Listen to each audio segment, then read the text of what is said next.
ছোটবেলার শীত মানে আম্মা শীতকালে পিঠা বানাতেন অনেক রকমের, দুধ চিতই। আমাদের ডিসেম্বরে পরীক্ষা শেষ হতো, বার্ষিক পরীক্ষা, তারপর আমরা ঈদের ছুটিতে দাদুর বাড়ি নানুর বাড়ি যেতাম। যতদিন থাকতাম পুরো শীত জুড়ে অনেক রকমের খাবার দাবার, মজার খাবার দাবার সেসব হতো। মিথ্যা বলে লাভ নাই, বলবো বানিয়ে বানিয়ে যে অনেক ভালো রান্না করি, আসলে পারি না।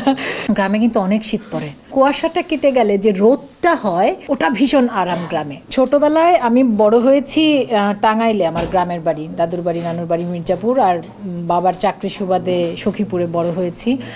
ছোটবেলার শীত মানে আম্মা শীতকালে পিঠা বানাতেন অনেক রকমের, দুধ চিতই, অনেক রকমের পিঠা, ভাপা পিঠা, পাটিসাপটা, নানা রকম। আর দাদুর বাড়িতে নানুর বাড়িতে গেলে সেখানেও এরকম বার্ষিক পরীক্ষার পর যেতাম। আমি যেহেতু বাংলা মিডিয়ামে পড়েছি, আমাদের ডিসেম্বরে পরীক্ষা শেষ হতো, বার্ষিক পরীক্ষা, তারপর আমরা ঈদের ছুটিতে দাদুর বাড়ি নানুর বাড়ি যেতাম।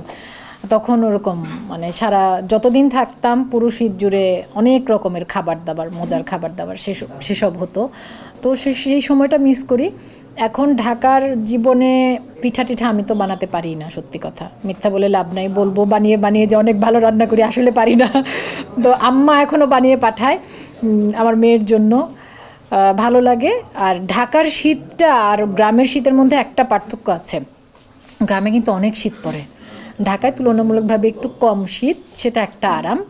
আবার গ্রামে কুয়াশাটা কেটে গেলে যে রোদটা হয়, সেই মানে শীতের রোদ পোহানো শীতকালের, ওটা ভীষণ আরাম গ্রামে। ঢাকায় তো আবার আমরা দালানের ভেতর থাকি, ওই রোদটা ওভাবে পাই না।